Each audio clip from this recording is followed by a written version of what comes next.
first day of practice. I think a lot of us noticed the excitement that was going on out there. Just a lot of pep to everybody's step or whatever, and a lot of rhythm too. Mm-hmm. Were you surprised at the rhythm that you guys had on? No, I wasn't surprised at all. I mean, coming back for a veteran team, a lot of guys that played a lot of football. We expect to pick back up right where we started.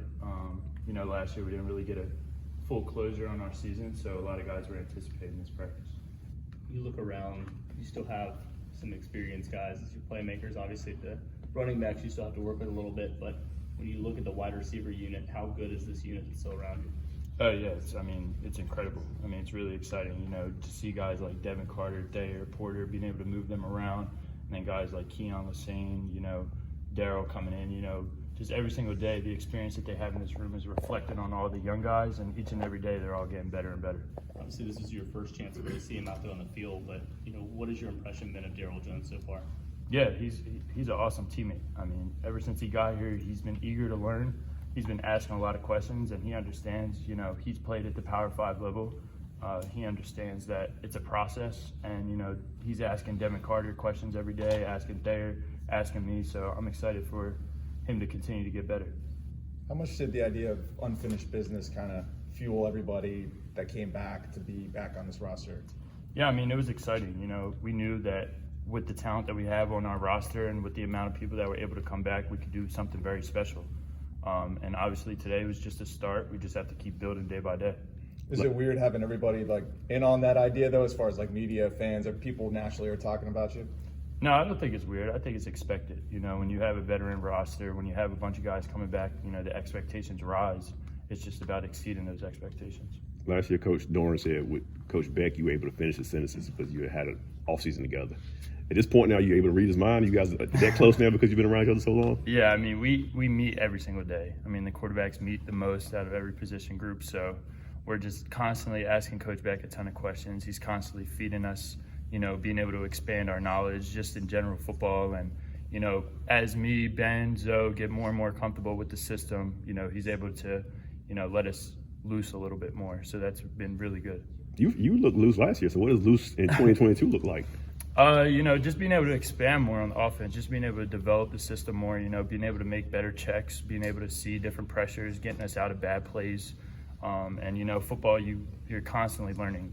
It's a game that I'm striving to learn more and more every day. So just being able to pick Coach Beck's brain for now my third season with him has just been incredible. Out of this Spring the Football segment here, what's your goal and what are you trying to accomplish during this spring period here? Yeah, so my goal every day, is just to uplift my teammates and understand that we have to win each and every day. We can't look too far ahead. We can't look at mistakes that we've made throughout practice. You just got to go 1-0, like we like to say. As long as we can win that rep, win the day, we're just going to completely keep stacking on days and days. Do you notice how they're paying attention to you a little bit more, or maybe just giving you a little bit more respect with your experience as the leader of this team? As far as our team or your team. Yeah, I think really ever since last year too, being named a captain, I've earned a lot of respect of my teammates, and just continue to fulfill that role, continue to lead by example, continue to be that first guy on the field with great energy every day, being able to uplift younger guys, and I just think year by year and day by day it continues to grow the respect within all my teammates. Are you embracing that role even more now? Yeah, as time goes on. Absolutely. What has it been like to see Icky go through this process? And obviously you hope to go through it in the future yourself, but what are you kind of learning and how happy are you for Icky?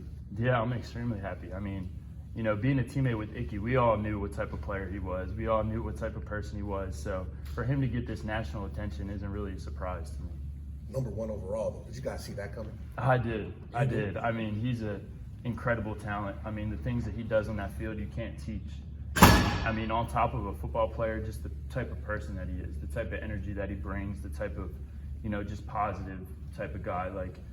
He's a first-class teammate. What would you say to the quarterback who's about to get him? You're welcome. He's always going to protect wherever they put him on the offensive line. That's the thing about Icky. He will do whatever the coach asks him to do, whether it's guard, tackle, center, anywhere on the offensive line. He's going to do as best as he can, and he puts everything on film. Which position would you, if you were in the NFL and you were drafting him, which one would you want him at? Would you want him at that tackle, protecting your blind side, or right there in the middle? Well, I'd probably be a little biased having him my left tackle last year. I would say probably left tackle for me personally, but I mean, the NFL is a little bit different. Guys are a little bit bigger, a little bit faster, so wherever he fits the best position in whatever system that needs him, I feel like he'll be outstanding. Good guys. Thanks, Devin. Appreciate it.